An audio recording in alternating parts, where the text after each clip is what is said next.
it was trying. The human race was always trying to give wings to the idea of there must be an administrator to all this chaos that we see around us.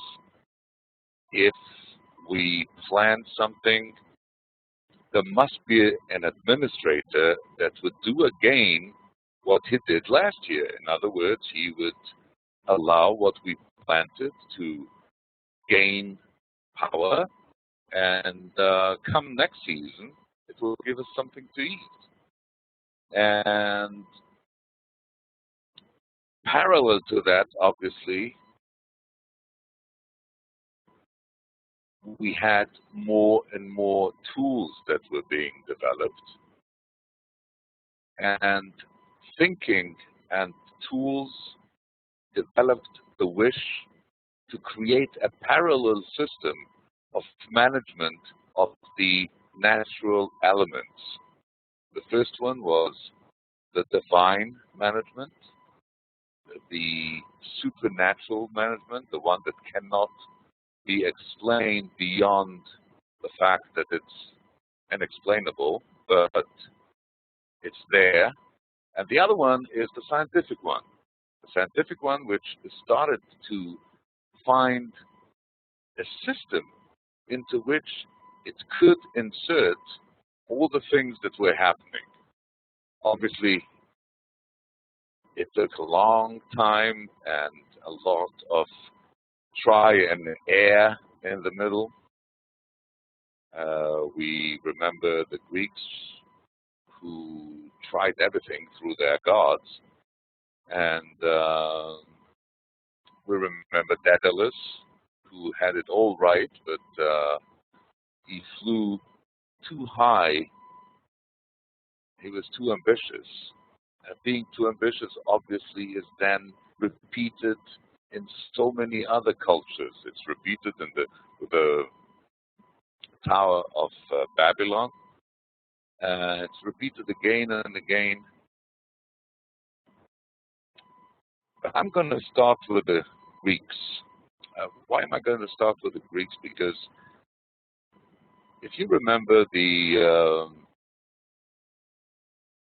in the Republic of Plato, the cave story.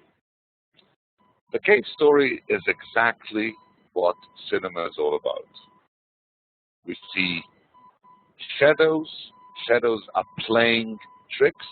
They are breaking the sun rays in such a way that figures are projected on a wall. And when Glaucus asks Socrates, who are those people? Socrates says, it's us. And then all of a sudden, we find ourselves exactly in the place where a couple of years later, a couple of millennia later, people in the cinema find themselves looking at what is happening on the screen, and they're trying to find themselves either in conflict or on the same side of the road with what's happening. And how is this happening?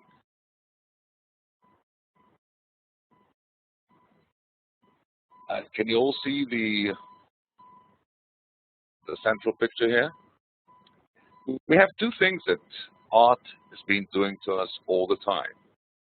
It's been creating icons to which you can relate, and obviously later it started creating icons that indicate, in other words, the icons that says, here's a restroom, and if you don't understand that, there's another one that shows you why you would like to have a restroom. But let's start. The first one on the left, the top on the left, who is he? Okay, unmute your microphones and tell me, who is the guy on the left? Hamlet. Yes, Hamlet. Is there any way that we can think about somebody else when we see it? No, this icon is combined with a narrative because we know exactly that here we have somebody who questions, questions, questions, somebody who never decides, somebody who asks the huge, important questions about, about the present, the past, the future, but never comes to a solution. And somebody, as we see here, the deceased Laurence Olivier, who can only be, and this is a very nice picture, I think, who can only be intimate and sociable with Yorick, with a skull of somebody he used to know when he was young. Who do we have in the middle? Carol? Pinocchio. Okay, Pinocchio. Again, we have an icon here that tells a story. It's an icon that relates a narrative. What is the narrative? It not only relates a narrative in this case, it also tells us something about life, something about the rules of engagement, the rule of engagement of a human being with society. You lie, you get a long nose. Who do we have on the right-hand side? Mira? Carol? It's Jesus and Darling Thomas. Right. What is the icon here?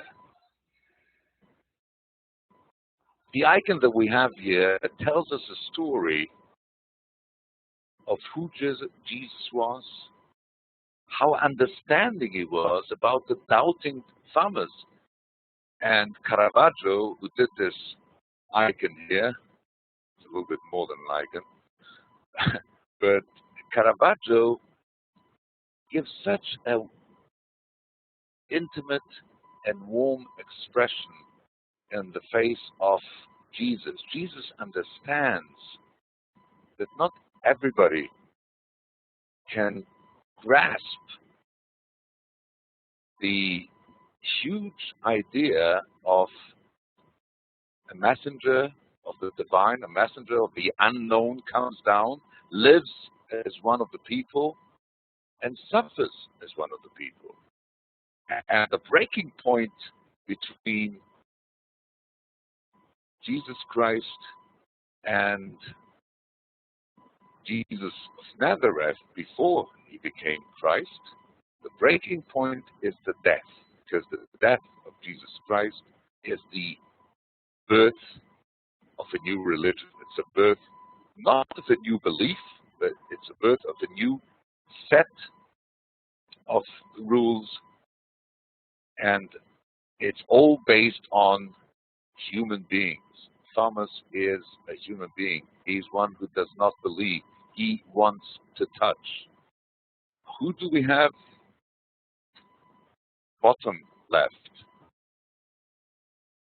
Somebody help me? We're back I don't know. with it. Is it Atlas or is it Hercules? Probably Atlas. Could be, but in this case, we have somebody who's pushing up a boulder up a mountain.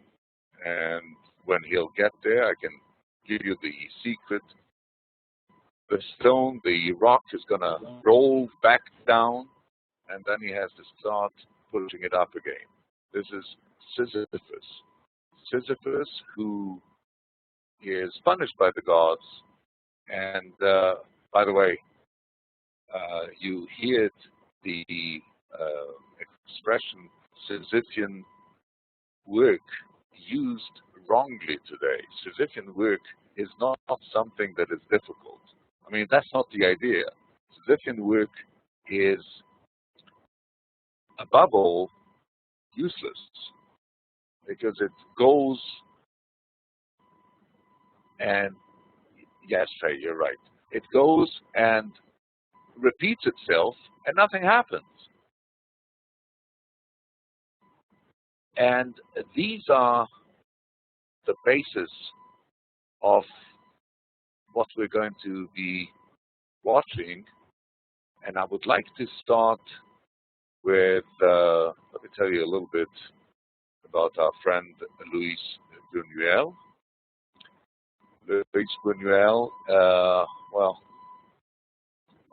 Oscar Wilde, who had something to say about almost everything, and it was almost always something very smart and clever. In the picture of Dorian Gray, he has a line there that says, "It is only shallow people who do not judge by appearances. The mystery of the world is the visible, not the invisible." And Luis Buñuel took this idea and used it to the maximum. He was a devout Christian. He attended a Jesuit school, exactly like another good friend of ours, like James Joyce. And like James Joyce, he woke up one day and exchanged the Catholic upbringing with completely new ideas for him. He became a communist, and he started, together with many others, that he gave, if to use another biblical expression, he cast the first stone in cinema at the old art form. His movie, the movie that he wrote together with Salvador Dali, Un chien andalou, a dog from Andalus, breaks everything we know about reality, but showing reality in a different way. He is not changing reality. It just shows reality and uses it to make us think, make us see things in a different way.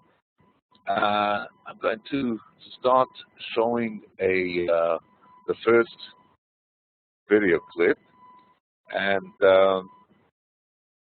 what I would like to ask everybody is to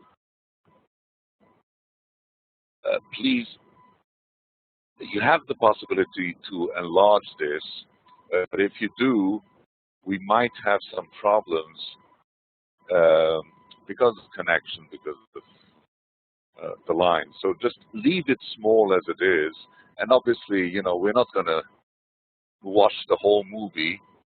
We're going to start watching some of it, and I invite everybody to. You can buy the movie at your Sofia. You can rent the movie next to where you live. It's called Un chien andalou, the dog from Andalus. He made two movies. There were two young people, Salvador Dali and Buñuel.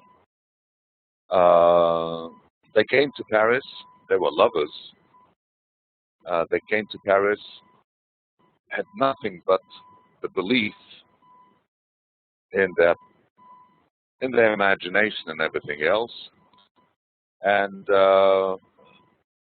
they decided that they want to make a movie. They wrote the script in anything between 6 to 24 hours. This are the things that you hear. Baxter wrote a fantastic biography of Luis Buñuel, and he said that the difference between Salvador Dali and Buñuel is such that whatever Buñuel tries to reduce, Salvador Dali explodes. So, Salvador Dali said that he did most of the job and that it was finished in 2 hours. And Dali and Buñuel, when asked, never gave a straight answer, never. But in 1969, his son was interviewed and was asked, what was the film all about? How long did it take to make the film? And the son replied with the words that his father gave him, it's still going on. The preparation of the movie is still going on, because the movie as such is not finished when it is projected for the first time. It's finished when it stops playing in the minds of the people who saw it for the first time, the second time, the third time. And we're going to watch something like a minute and a half, and I hope that you're not going to regret this minute and a half. It's rather shocking. So let's mute all our mics and let's watch the beginning of Un Chien de Loup.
Okay, we're going to stop here.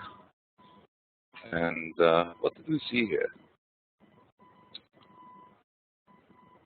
We saw a man, middle-aged man, nicely built, with the expression of lower middle class. We can see that the guy doesn't do it in a nice and presentable way. He always has a cigarette hanging down from his mouth. In Europe, and especially France, the cigarette that hangs down from the mouth in the beginning was the sign of the worker. He had no time to take the cigarette out of his mouth. Later, it became the sign of the intellectuals who had the gitane hanging from their lip, and with time, the lip went together with a cigarette, and the thoughts were mingled with the smoke. What is happening here? We see this guy who's sharpening his razor to do what? We don't know. First question, what is he going to do with this razor? He tries it out on his nail. Apparently it does work because he seems content. And then he walks out to the balcony, always smoking. At first, very interesting cut. Let's repeat this just 1 second. The cut between the time that he tries out the razor to see if it's sharp enough and the time that he walks out. Look at this cut.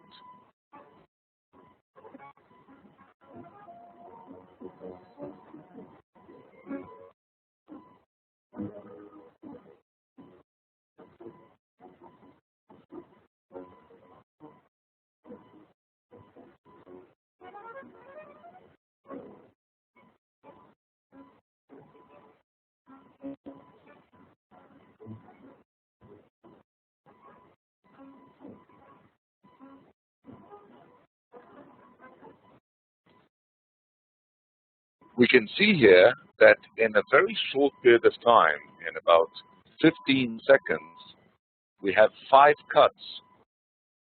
Why 5 cuts? Because Luis Buñuel doesn't want us to relax. He always changes the point of view.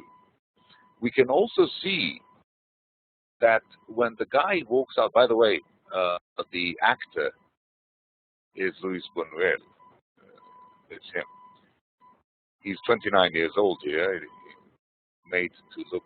He was born with the turn of the century. He was born in 1900. When he walks out of the room, we see that he has to push himself because the door would not open too much. Why? Because this gives us the idea that outside there's something that is menacing, that is threatening. And always we have the smoke of the cigarette. And then we see the mother of all enchanters, the blue moon, white in this case, the moon that gives us always the idea of a dream, something. Now, what is happening here with the moon? The smokes takes a ride across the moon.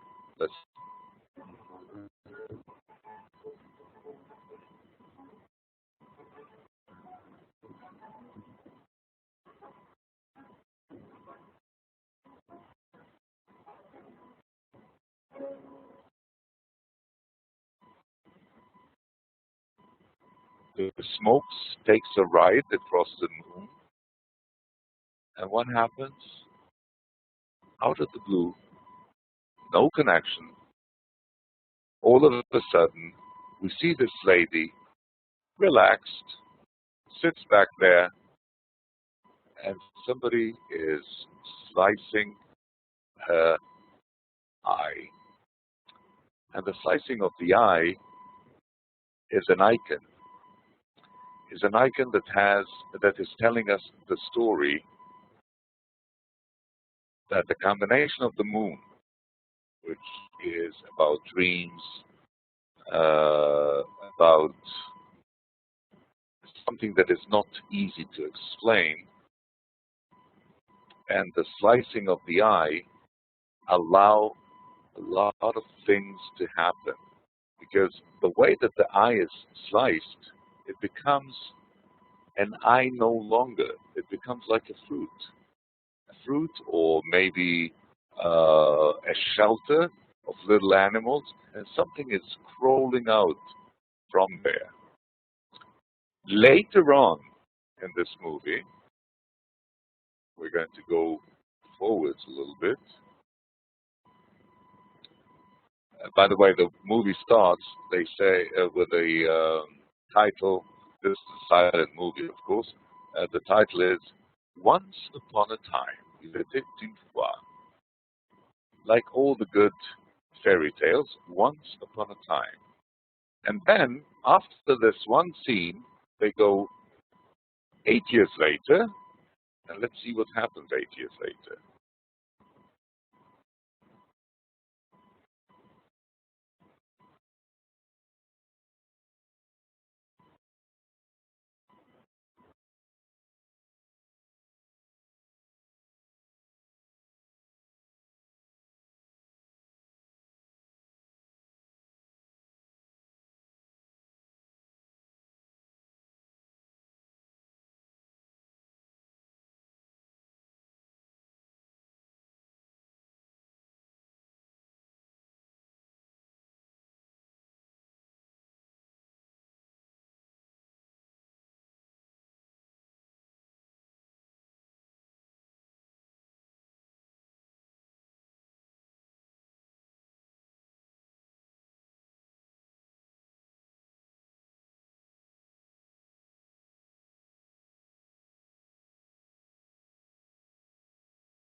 Okay, so what did we not have here? First of all, 8 years later, something happens. The man, not better identified, is riding on his bike and is dressed something between a priest and a lady that is on her way to pick up the kids of the family. She is like the nurse, and then all of a sudden things that start happening are telling us different stories at the same time. First of all, there's this pre-science. The lady in, by the way, obviously we all saw that it's the same lady whose eye was cut. And it's as if the whole story comes out through that split eye, together with the smoke and the moon. So now we have the man, and she knows without hearing, without seeing him or anything, she knows what is going to happen. Because as she walks up to the window to look down, we see on her face already the whole story. And she says, it's as if we hear her say to herself, I told him not to ride like that. I told him not to do it. And, I'm not going to go down and help him. No way, no way, no way. And, of course, she does go down. And because he's helpless, she opens her arms to him and kisses him. And the next thing brings us back to the beginning, brings us back to the split eye. Things come out of, this time, not the eye, but from the hand. We see the ants rolling out of that hand, exactly as if another empire is built, another reality is created. At the end, we have the man playing the piano, and the whole build-up is the threat. If you don't let me make love to you, I'm going to play the piano. And you know what's happening when I play the piano. And he plays the piano with the heads of two dead horses. Many, many years later, Francis Ford Coppola took the idea and put a head of a dead horse in the bed of the mafioso in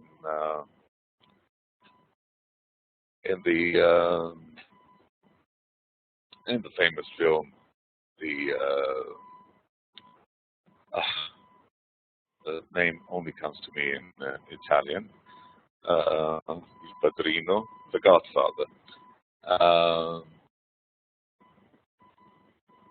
Right after this, I'm going to tell you what happens is not only is he playing the piano with two dead horses, but he's also pulling up the stairs, the whole church.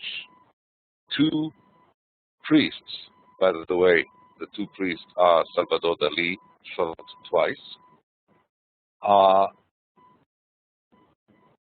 chained to something like a cross, and the guy is pulling them up the stairs, saying, okay, you don't want to do it the right way, we'll do it the wrong way, we'll bring the church in, and the church will show you.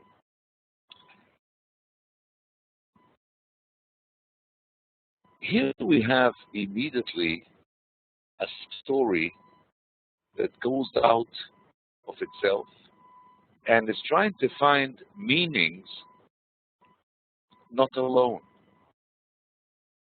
What Salvatore Dali and Luis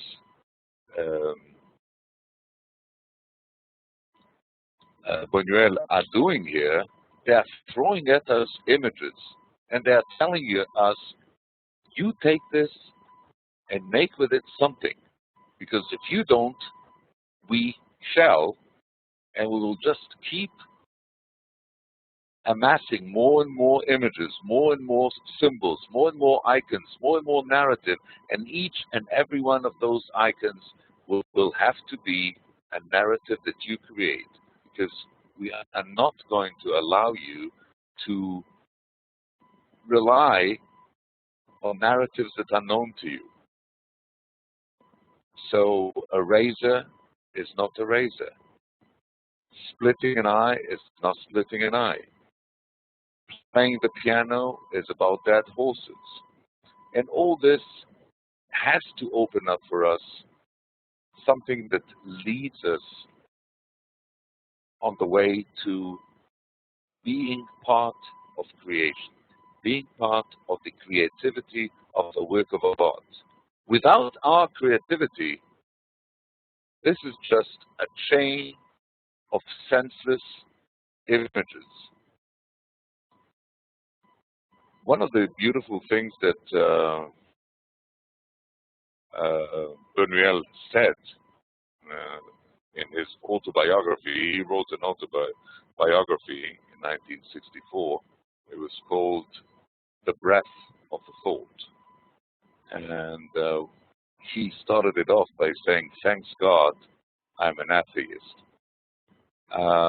So he needs God to be able to thank him for making him an atheist.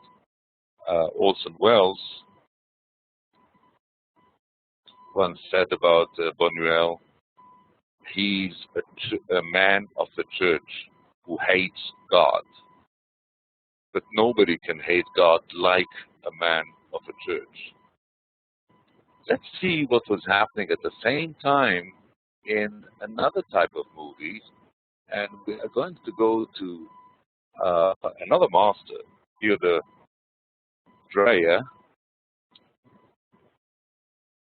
who made a movie that was much more in the sense of the time. The first movies were always about something that had to do with religion. Either this or a big story, an epic story like Griffith did, Birth of the Nation. And in Birth of the Nation also we have so many images of racism and I don't know if you saw the movie, the Triple K are having a real field day. And Griffith is showing us his way of salvation. Let the white race erase everybody else. Let's see what Theodor Dreyer did the same year, 1929, with The Passion of Joan of Arc. Look at the expression here, and look at the devout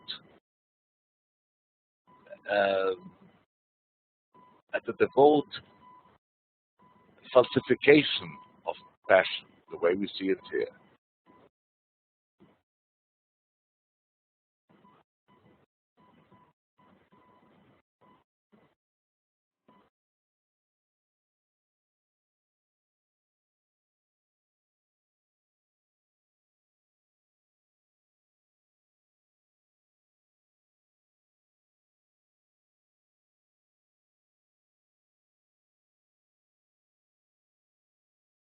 The good father is saying, but John, you told everybody that you were actually in cahoots with the devil. And she said, no, I did everything to save my country.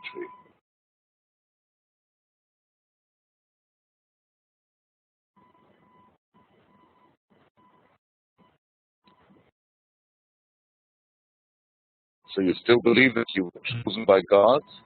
Yes.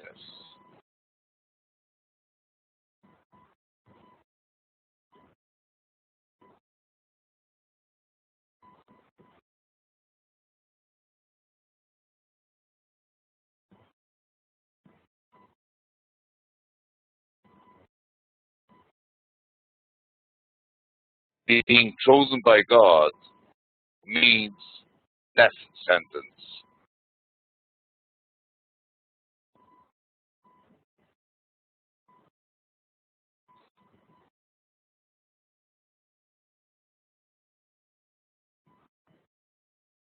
Here we see something completely different.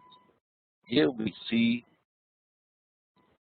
the direct continuation of a long chain of religious narrative at its best or its worst. Depends on points of view. We see exactly the story as we know it or as we think we know it. It's nothing new. It's just taking the uh, the biblical, not the biblical narrative, the narrative of the church. Joan d'Arc obviously is going to become a saint, and what is the way to become a saint? Is through saying things that are against what the church is saying. She says, I was chosen by God. The church says, if you are chosen by God, we will kill you. This is exactly the continuation of the religious narrative, but not as Caravaggio did it, in a very human way. This is doing it in a way that we cannot relate to her. Can we think of ourselves as being Joan d'Arc? Can we think of ourselves as being confronted with something like she was? Very difficult. Very difficult. I'm going to jump now 40 years almost after he did the Andalusian Dog, and after he lived a little bit all over the world. He left Spain when Franco came to power. He left in 1936 and lived most of his life. Yes, yes, Faye, this is Joan d'Arc. He lived most of his life in Mexico, did most of his important movies in Mexico, came back to Europe, worked in France, and came back to Spain after 1975, after Franco died. In 1969, he does a movie called Viridiana. Now, Viridiana is a story of a simple-minded, honest-to-God nun who believes all the beautiful stories that if you're poor, you're good. If you no, this is not what I wanted. This is what I wanted, I hope. And she gives of herself in the name of God and religion and Christianity. She gives of herself to the poor. Because what did Jesus say? They are those who will inherit everything.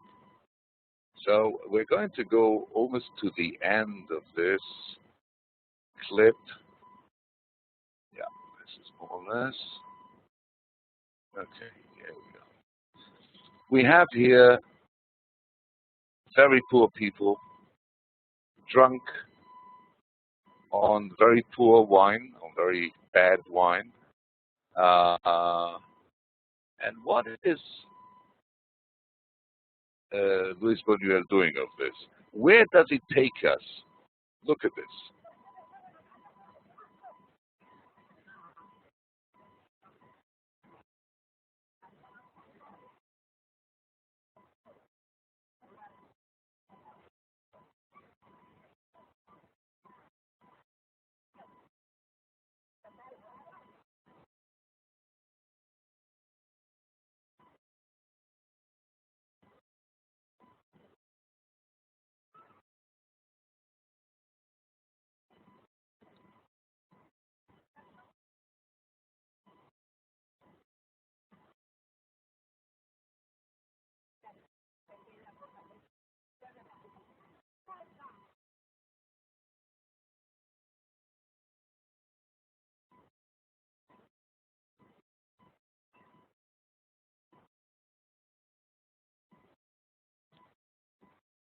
This feast is done because it's one time in the year. All the poor people are invited to the church, and they're offered a meal. And they come, and they're all very nice, and they're all very polite.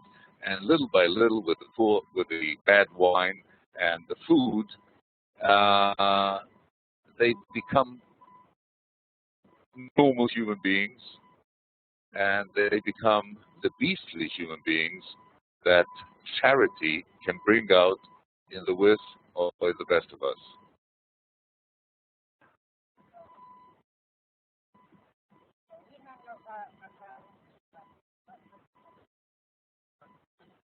I would like to offer that we make a picture of this moment. And now look at the way that the picture is being put together. Watch it.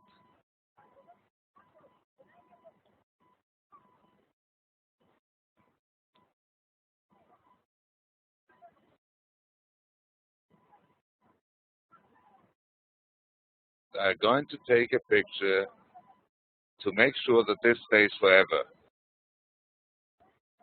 What are you going to use as a camera? What God gave me. Look at that.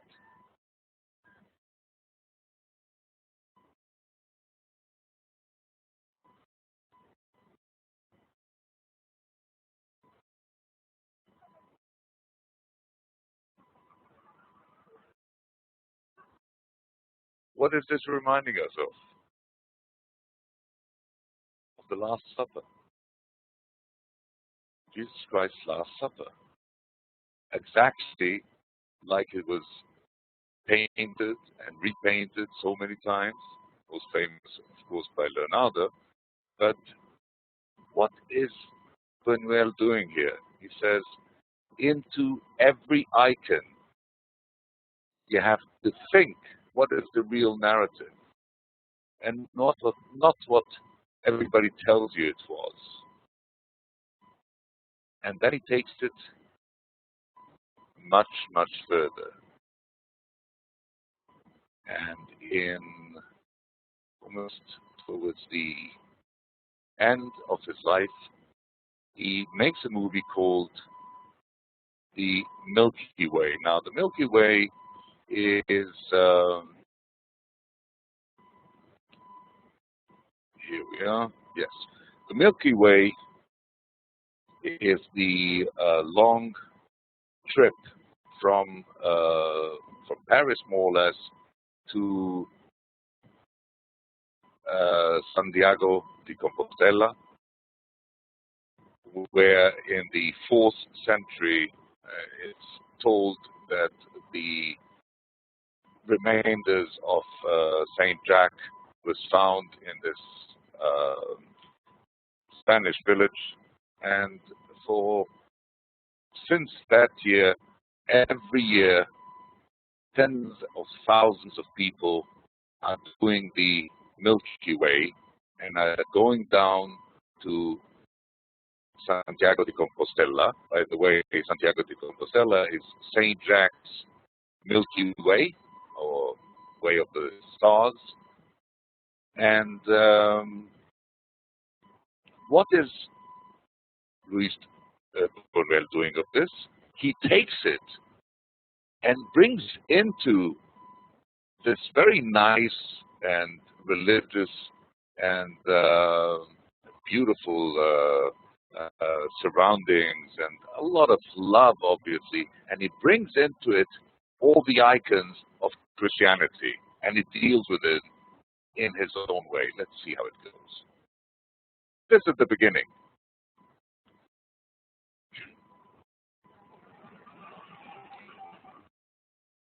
Again, we have two poor people who are going on their way to Santiago de Compostela.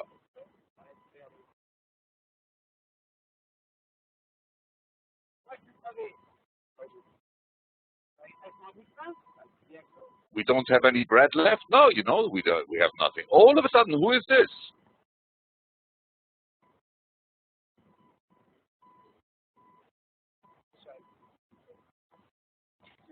Charity, please, charity. What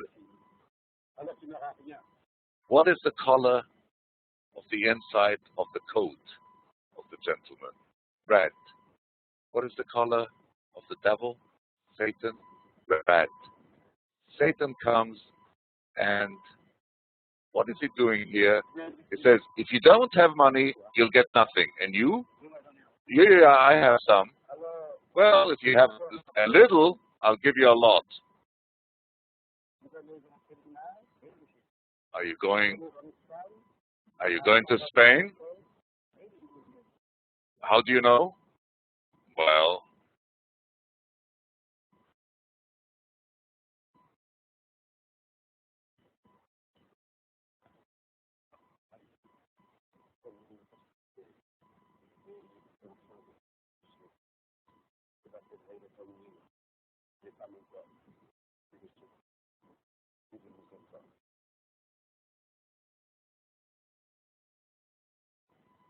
he tells them, go find yourself a whore or prostitutes and have children with them. The first one will be called Not My People, and the second one will be called No Mercy. And as he walked away,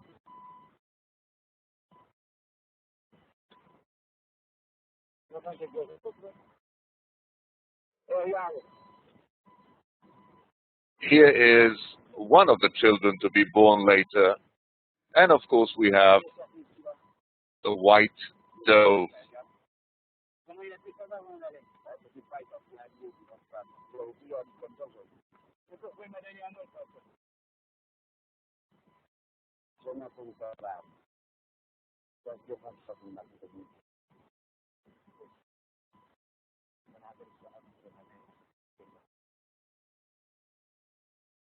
And from here, a couple of minutes later in the movie,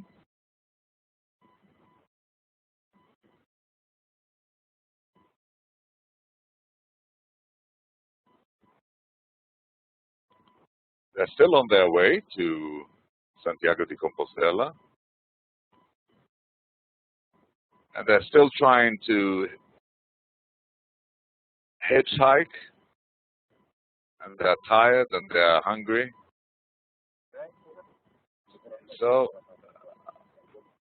I'm sorry, I could only find it in Italian here. I can't walk anymore. My feet are killing me. Don't worry. The shoes will just fall apart. I know. Well, it's better than nothing. So he tries. He tries to stop a car.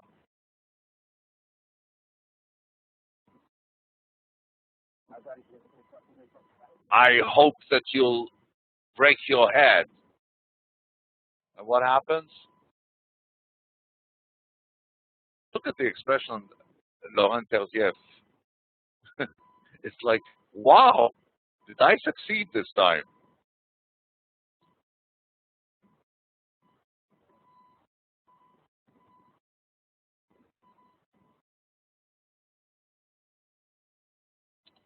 And who do we meet here? Always on the way down to Santiago de Compostela, the Milky Way.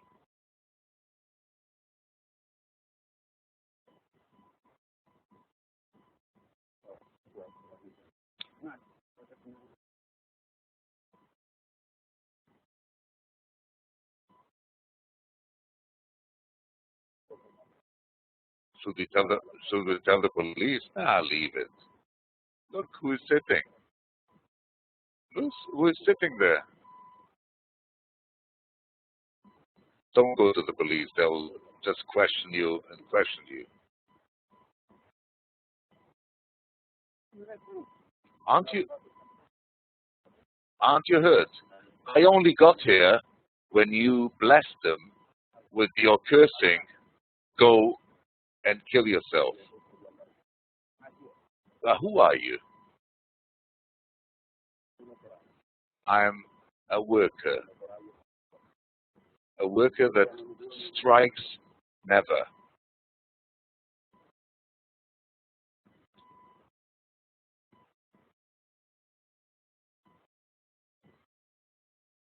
You see the cross?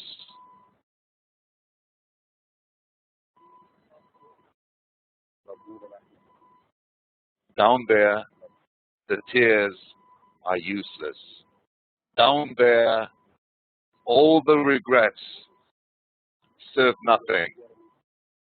The prayers are not listened to.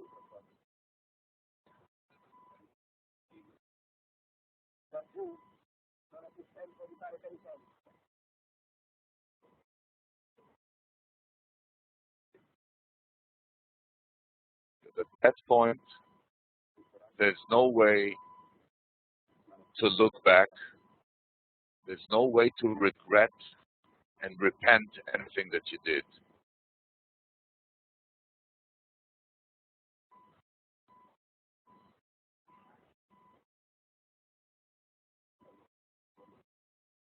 But one day, we will be saved. One day, God will have pity on us. Hey, you with your feet ache, come here. Look, he doesn't need the shoes anymore.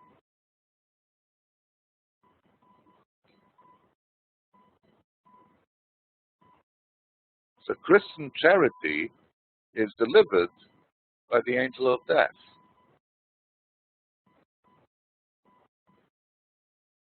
But for Buñuel, this is not enough.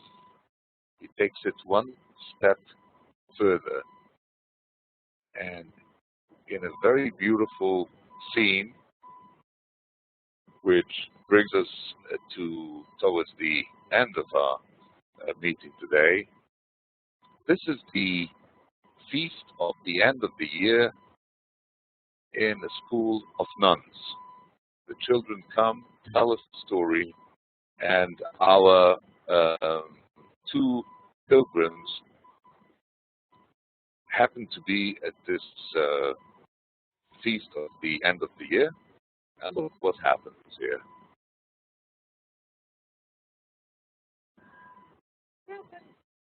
Dear friends, I'm very glad to be able to show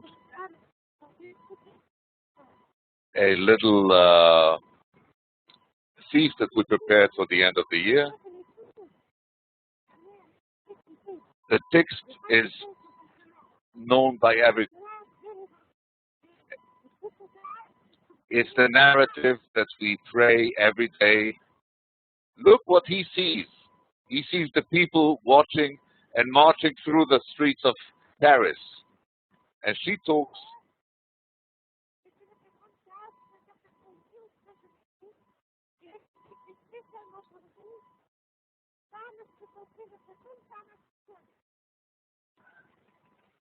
This is the writer of this biblical narrative that the children are going to perform for us.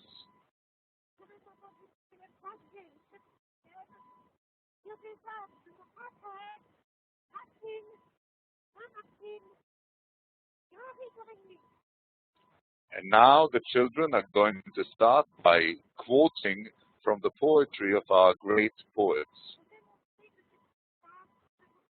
But first of all, we have to understand, like our children understand, that the religion is something material, is something concrete and precise.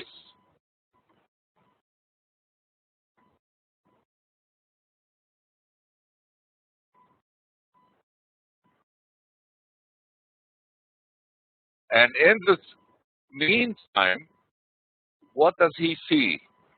The children start saying their little narrative here.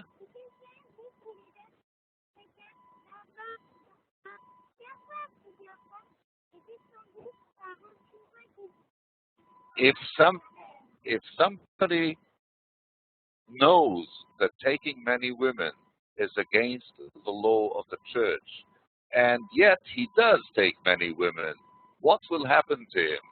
He will be condemned.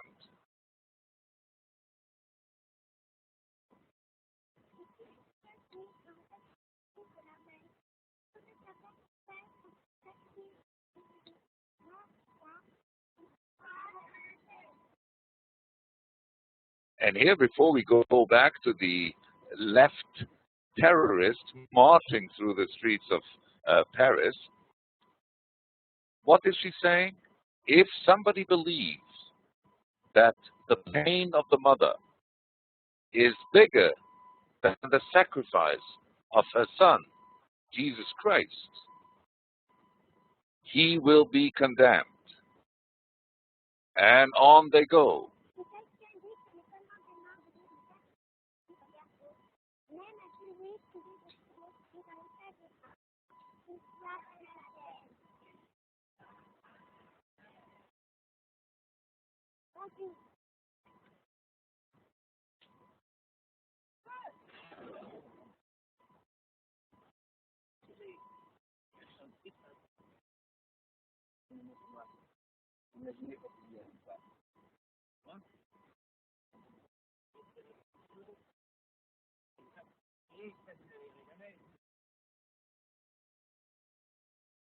And as the children are saying, he who believes that religion is about nothing, because if it's true that one day all the dead people will be saved and put back on earth, there's never going to be place on earth for everybody. And he does not understand that it is going to be like this because God decreed that it should be like that. May he be condemned. And what does our pilgrim see in the eyes of his imagination?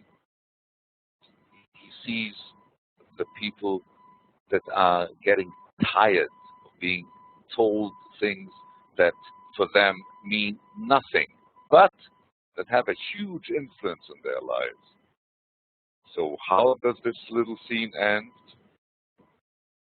By people shooting the Pope,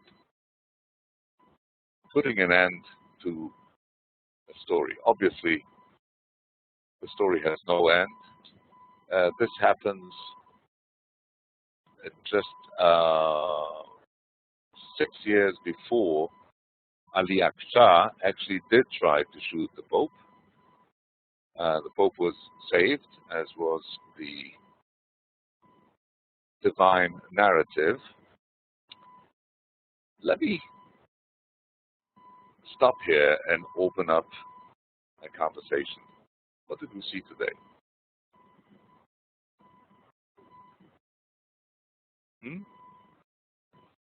What did you feel as you were watching?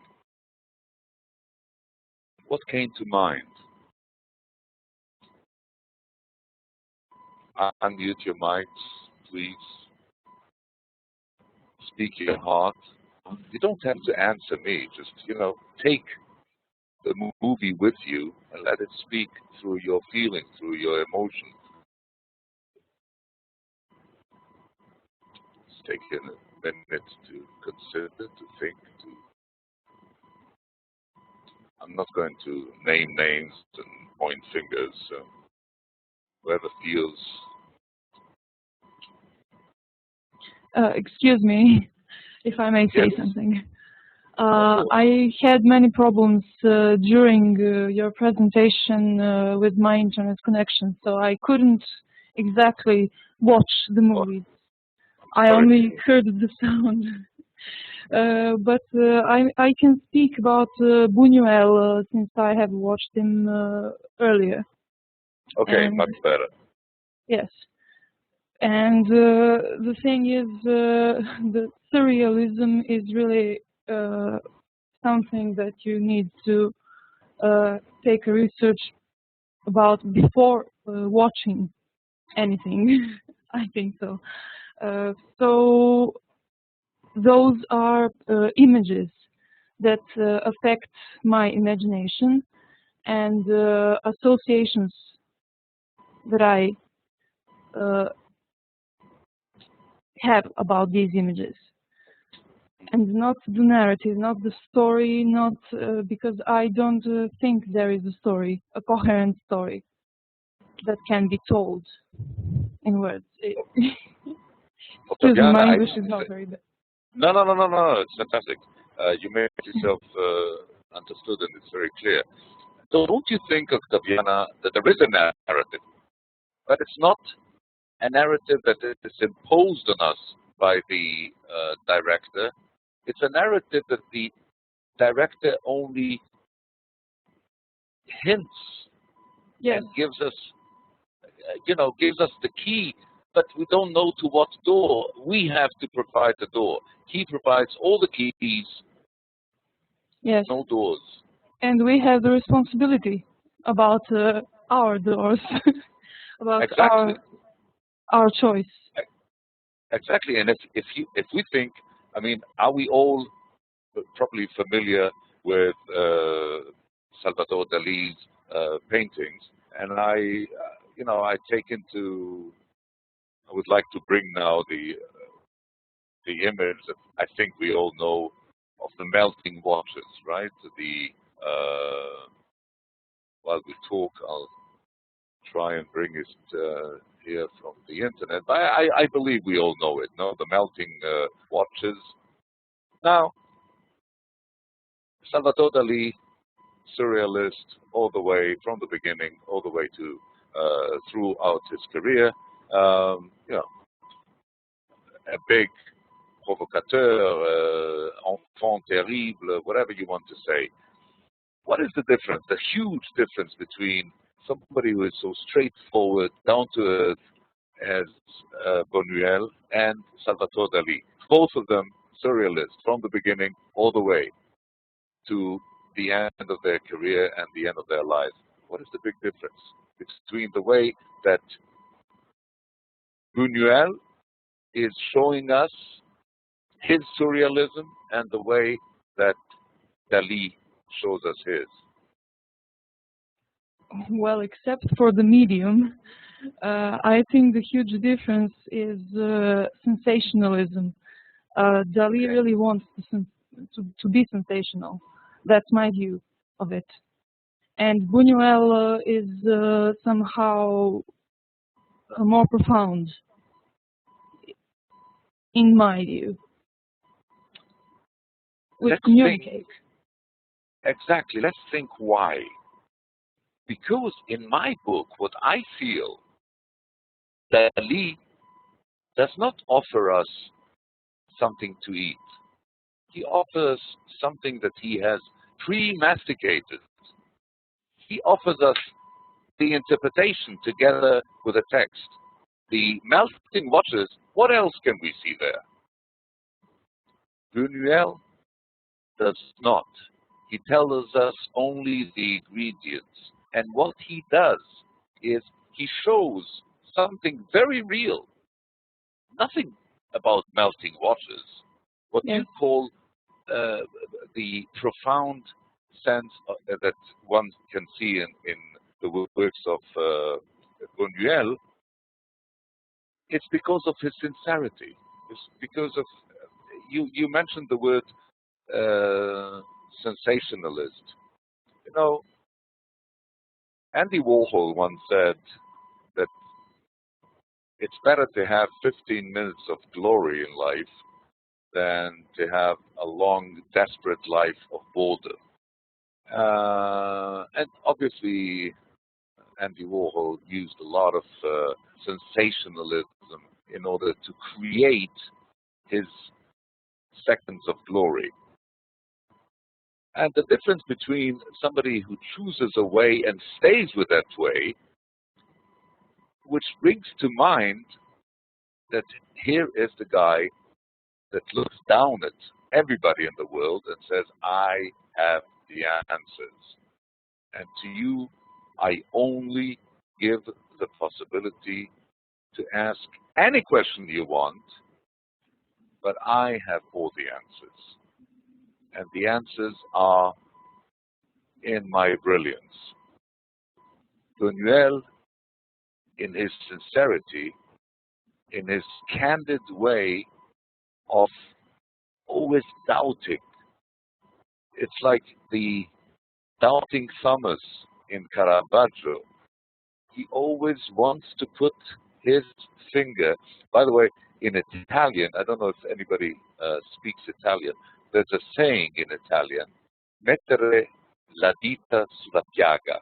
Put your finger into where it hurts. It comes obviously from doubting Thomas. And this is what Buñuel does. Now, Buñuel never makes it easy for us. Why doesn't he make it easy for us? Because if he makes it easy for us, it avoids us the possibility to be ourselves and to have to be in the story as co-creators, proactively be audience to a movie and not just sit back and be served something that was pre-masticated, taken out everything, but very easy to swallow. It's like the difference between what one would give a child because he has no teeth.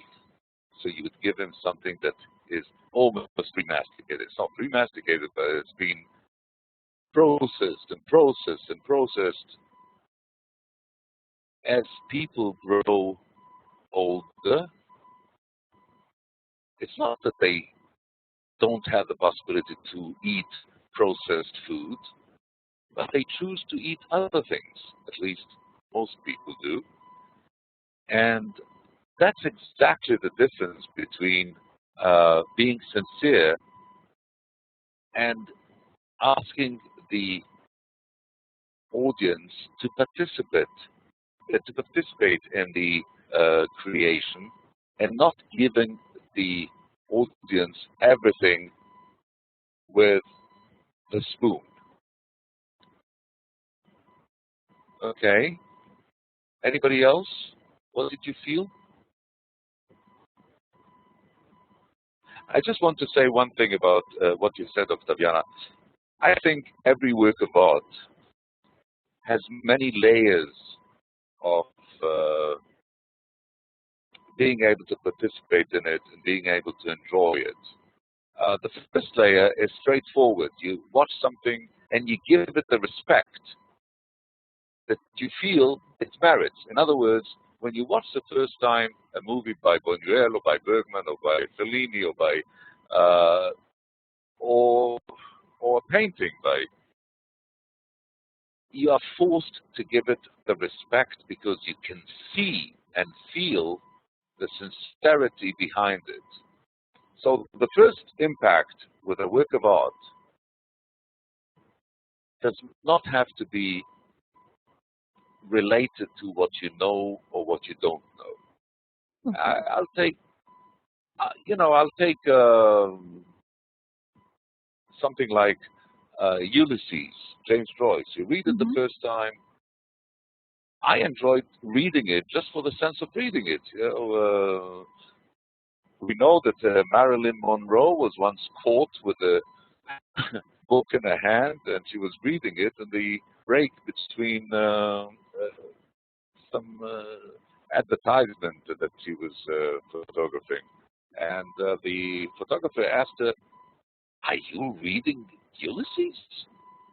Do you understand what it is about?" And she says, "Well, I don't know if I understand or I don't, but at any time I feel low, I just open the book, read 15, 20 pages, and it brings me up." So, then later you can take James Joyce and build out of every one of those 18 chapters a whole story, and most of it will be right. And you can find all the allusion of music, and you can find many, many ways. And every time you learn something new, there's another level, there's another dimension of the pleasure of participating in the creation. And this is the real sense of a big work, of a huge work of art, or just a fantastic monument to the mechanics of a work of art. Mechanics of a work of art.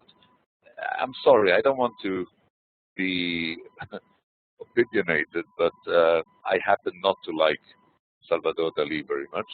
And so he is a fantastic mechanic. I remember thoughtlessly, really, in a very naive way, if I may say so. Okay, I found myself walking into the Dali museum in the center of Barcelona, and I just couldn't believe what the guy was. You know, the dexterity, the perfect technique, and everything. And I stood there and I said, "It feels to me like a mechanism of a beautiful watch, but it doesn't show the time." I love watches. I love, you know, taking a watch apart and looking at the way it's built and the way that it's doing things. But the watch shows you the time. It's not only a beautiful piece of art. With Dali, in my way, the difference between a Dali and an artist that imposes the quest for a meaning and not the meaning itself. The difference is the proactivity of the audience. I think, Rachel, you wanted to say something?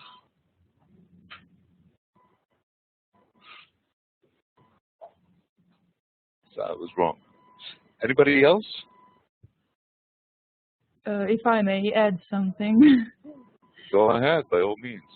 Well, I have to correct myself. I think I misinterpreted that my view of surrealism. In fact, it is somehow connected to what you said about Plato and his Republic and his understanding of ideas. Well, I think in surrealistic view of the world and nature, things lose their essence and keep their forms. So in the surrealist, could you repeat, Octaviana? Could you repeat that? I think things lose their essences and keep only their forms. So Okay. in the surrealistic narrative, we have their forms mingled, and the associations that are produced from that mingling, and it actually produces some kind of mixed impression in our mind or in our subconscious. And I think that's the way the surrealistic art works, if I'm not wrong. So, in fact, that remark of mine about research that is needed is incorrect. It's not incorrect. It's just one layer of many layers. You know, we can watch a painting by Dürer, and the first thing that impresses us is his perfect dexterity, and the way everybody is exactly where he's supposed to be, and the way that we feel the depth of the painting, and the way that we feel the different images of characteristics in the faces. And then, once we forget that, and we let ourselves get acquainted with the different people within the picture, each and every one of the characters has a narrative. And if we jump from Dürer all the way to Pirandello, and we marry the two, the 6 characters that are in search of an author are exactly the multiple characters in the works of Dürer that are in search of the audience, because the audience is the author. And this is the message of real art. And, you know, surrealism, like modernism, like cubism, like Dadaism, are tired words. You know, we can study as much as we want about surrealism, and then we take the word, we take the definition surrealism, we put it into the freezer, and we look at things without the definition.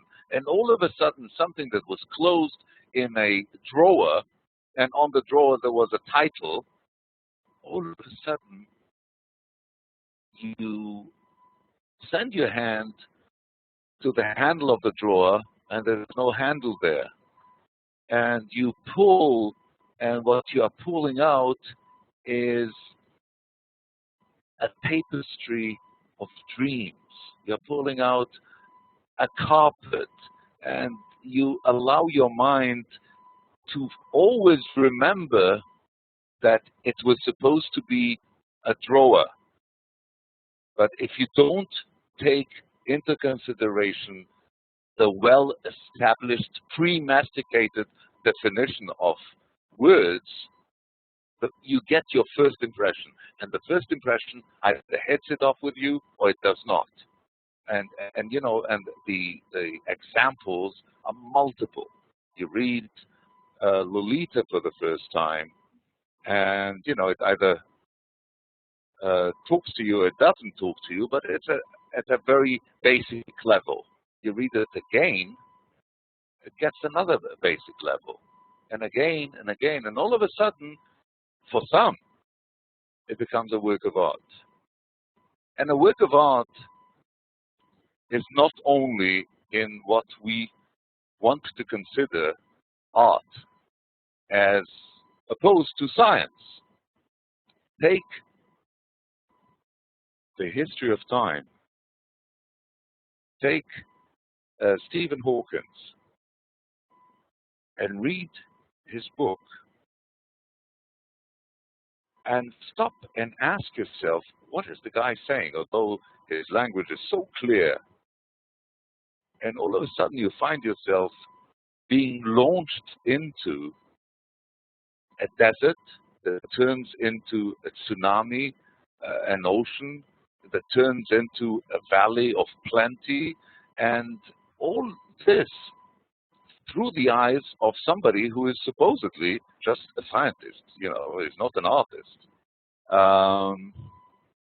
So what I'm trying to say, the less we predefine, the less we allow ourselves to lean back onto definitions, the more we have the possibility, the chance, the opportunity to find something that is completely ours and that was meant only for us. And let's not forget that each artist, each creator always has the audience that looks over his shoulder.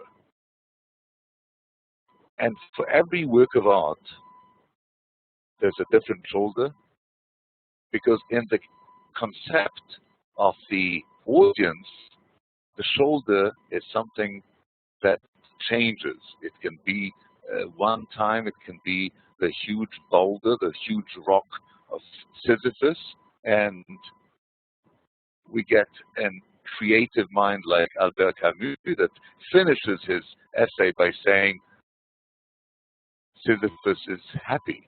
Why is Sisyphus happy? Because he finds the sense in the nonsense of his work. So everything has its shoulder, everything has its audience, and we have to allow ourselves to put on different persona. You know, persona is in the Greek, different masks, and the masks are all ours. And I'll add to that in the cold, cold world of spy and espionage. When a spy was putting on a different personality in the United States and the CIA, they used to call it a legend.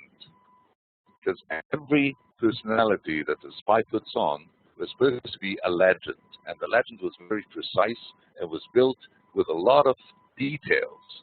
But those legends are very similar to the syndrome of multi-personalities, where one persona doesn't smoke, the other persona smokes a lot. Those are two legends. And, you know, we can go on and on and on with a basic idea, allow ourselves to be surprised.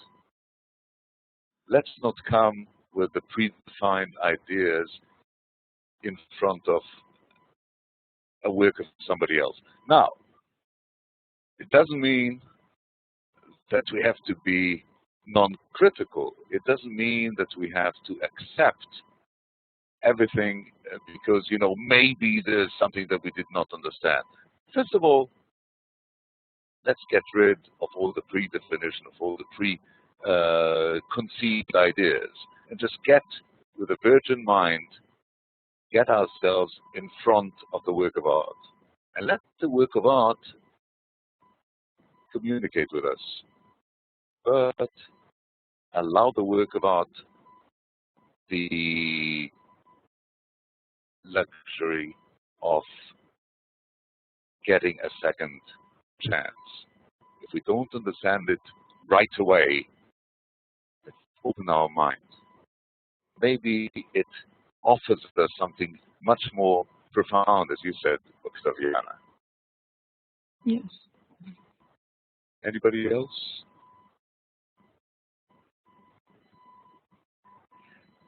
Okay. This series is going to take place every second week, and the next meeting is going to be focused around the works of Bergman, again with the same concept. What are the roles of the icons and the narrative in the work of Bergman? Let's take into consideration the time of Bergman. When did he leave? What happened in the world while he was alive? And I want to bring to mind films like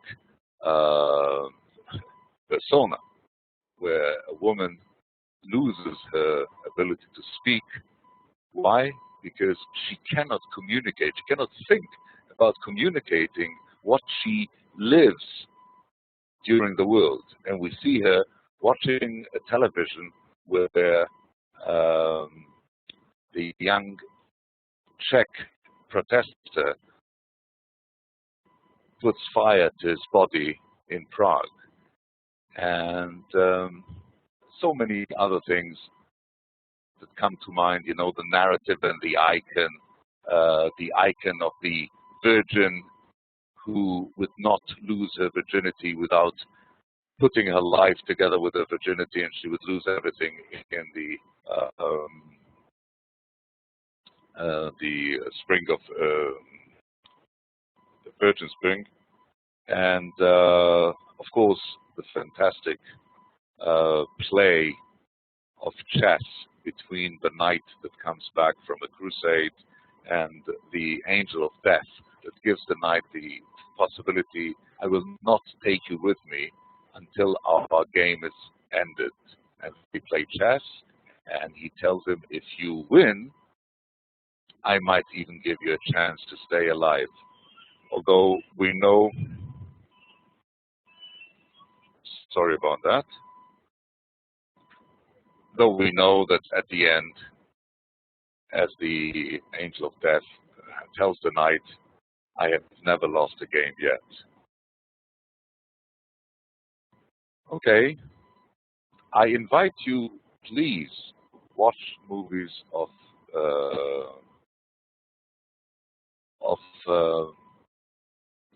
sorry, just a second. Watch movies of Buñuel, and if you feel like it, start a blog about an idea in a movie. Not you, Nico. Our dog here, Nico, always when I talk about writing, he always feels that he has to say something because his real persona obviously is Niccolo Machiavelli, and he always has the feeling that the prince is not the way that everybody thinks it is, and he wants to explain it in another word. So whenever I say think, he barks. So anyhow, so please watch movies by Buñuel.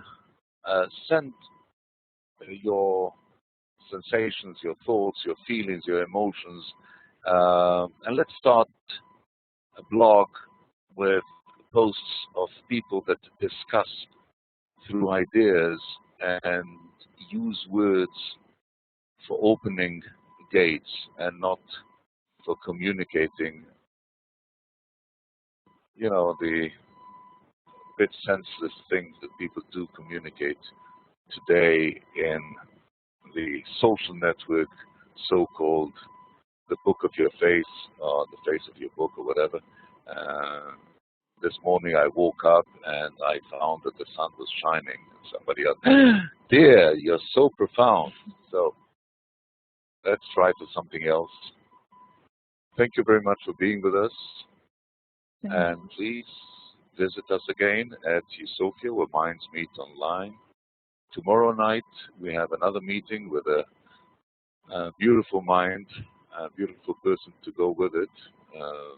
Maestro Fabio Biondi is back, and we are going to have tomorrow the second session in the series, The Voyage of the Violin from Myth to Passion. So don't miss that. Thanks, and I hope to see you soon at Eusofia, where Minds Meet Online. Thank you as well. Good night. And good night.